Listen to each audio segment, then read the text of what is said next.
पेट Bashirabad police station के हुदूद में कोमपल्ली में 48 साल सैयद सिद्दीक का बेदर्दाना कत्ल हुआ।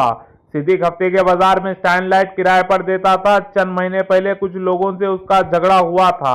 कल रात 7:30 बजे उन्हीं लोगों ने उसे तेजधार हथियारों से कत्ल कर दिया। सिद्दीक की मौके पर ही मौत हो गई। पुलिस के मुताबिक कत्ल में 5 अफराद शामिल थे। पुलिस ने तमाम मुल्जिमीन को गिरफ्तार कर रिमांड पर भेज दिया। అక్కడ కొంచెం లొల్లైతే పిల్లలు కొట్టుకున్నారు. సిద్దిక్ అన్న అప్పుడు అక్కడ లేడు. అక్కడి నుంచి పోలీస్ స్టేషన్కి వచ్చినారు. పోలీస్ స్టేషన్కి వస్తే కాంప్రమైజ్ అయ్యండి అన్న నిమ్మత్తంగా మాట్లాడతాడు. అన్న మనిషి అంత ఎక్కువ సైలెంట్గా ఉంటాడు. ఏదైనా కూల్గా మాట్లాడతాడు, కూల్గా సమాధానం చెప్తాడు. ఎంత లొల్లైనా మమ్మల్ని ఏ కొట్లాడైనా ముందుకు వచ్చి కాంప్రమైజ్ చేపిస్తాడు. ఆయన 20 సంవత్సరాల నుంచి ఎవరిని ఇట్లా దుష్మన్ అసలు లేనే లేడు. ఆయన అందరూ కలిసి మెలిసి తిరిగిండు. నేను ఇంత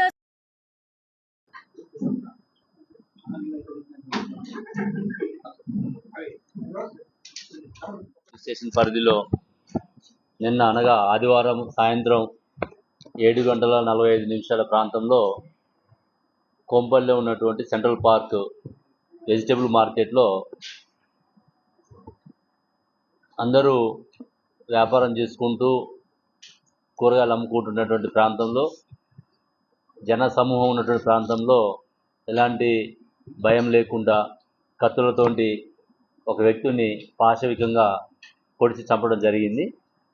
ఆ కేసుని ఇమీడియట్గా పోలీస్ స్టేషన్లో నమోదు చేసుకొని ఇమీడియట్గా మా additional DCP Purushottam, ACP Ramulu, inspector Vijayavardhan, SOT inspector Shyam Sundar Reddy, అదేవిధంగా మా డిఐ అజయ్, మొత్తం టీము ఎస్ఓటీ అండ్ ఇక్కడ పేట్ బషీరాబాద్ పోలీస్ స్టేషన్ జాయింట్గా టీమ్స్ ఫామ్ చేసుకొని అక్కడ పబ్లిక్లో కూడా మనకి ఫుటేజ్ కలెక్ట్ చేసుకోవడం జరిగింది.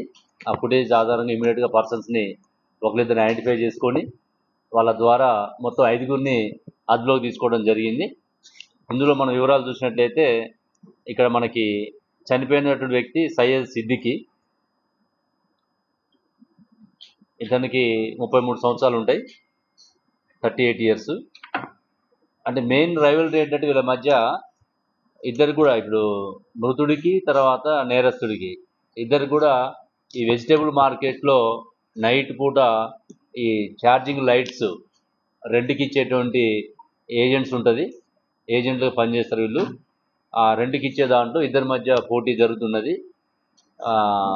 గత 15 సంవత్సరాలుగా ఈ సయ్యద్ సిద్దికి వాళ్ళ ఫ్యామిలీ చేస్తున్నది మేడ్చెల్లు, కోంపల్లి ఈ ఏరియాలో. ఇక్కడ ఉన్నటువంటి మనకి A1 ఎవరైతే ఉన్నాడో నేరస్తుడు షేక్ అహ్మద్, వీళ్ళ ఫ్యామిలీ కూడా గత కొద్ది రోజులుగా ఈ వ్యాపారంలోకి రావడం జరిగింది. వీళ్ళ మధ్య ఈ వ్యాపారంలో పోటీలుండి మేడ్చల్ పోలీస్ స్టేషన్ పరిధిలో 2 months బ్యాక్ కూడా ఒక కేసు నమోదైంది వీళ్ళ మీద. సయ్యద్ సిద్దికిని, ఇందులో ఎవరైతే మృతుడు ఉన్నాడో ఈ సిద్దికే ఇతన్ని కొట్టడం జరుగుతుంది. దాని మీద కేసు అయింది. అక్కడ ఆ కేసులో విత్డ్రా చేసుకోమని అతను వీళ్ళ మీద ప్రెజర్ పెట్టడము, అదేవిధంగా రెంట్ల విషయంలో బ్యాటరీస్ ఇచ్చే దగ్గర కూడా మార్కెట్లలో కంటిన్యూగా వీళ్ళ మధ్య వాగ్వాదం జరుగుతున్నది. ఈ ప్రాసెస్లో ఈ సిద్దికిని లేపేస్తే మాకు ఇబ్బంది ఉండదు వ్యాపారంలో అని చెప్పేసి ఇతను ప్లాన్ చేయటము,